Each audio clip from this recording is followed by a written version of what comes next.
বন্ধুরা, আজকে আমি একটা ফেস প্যাক শেয়ার করব ঘরে তৈরি করা।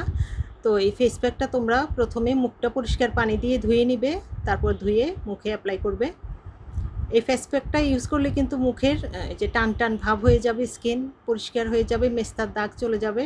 তো আমি এখানে নিয়েছি 1 চা চামচ কফি, 1 চা চামচ মধু, 1 টুকরো দিয়ে দিলাম আমি লেবু, ছোট 1 পিস লেবু দিয়ে দিয়েছি। তারপর দিব আমি 1 চা চামচ নারকেল তেল। আমার এটা ঘরে নেওয়া নারকেল তেল। ঘরে নেওয়া নারকেল তেল হলে কিন্তু সবচেয়ে বেশি ভালো। তারপর আমি সবগুলো খুব ভালো করে মিক্স করে নিব। উপকরণ খুব ভালো করে মিক্স করে নিতে হবে।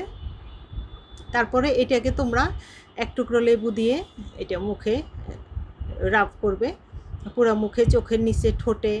হ্যাঁ, তাহলে কিন্তু পুরো মুখের কালো দাগ, মেস্তার দাগ, তারপরে কুচকানো চামড়া সব পরিষ্কার হয়ে যাবে। ঠিক এভাবে করে নেবে। এই যে আমি দেখিয়ে দিচ্ছি হাতে।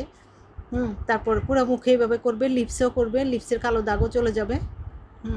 তারপরে করে মুখটা পরিষ্কার নর্মাল পানি দিয়ে ধুয়ে ফেলবে 5 মিনিট পরে। 5 মিনিট রাখলেই চলবে। 5 মিনিট পরে মুখটা ধুয়ে ফেলবে। দেখো, ঠিক এভাবে মুখে অ্যাপ্লাই করবে। অন্তত মাসে 1 বার 2 বার করবে, তাহলে কিন্তু মুখটা অনেক টান টান থাকবে, খুব ভালো থাকবে। ধন্যবাদ।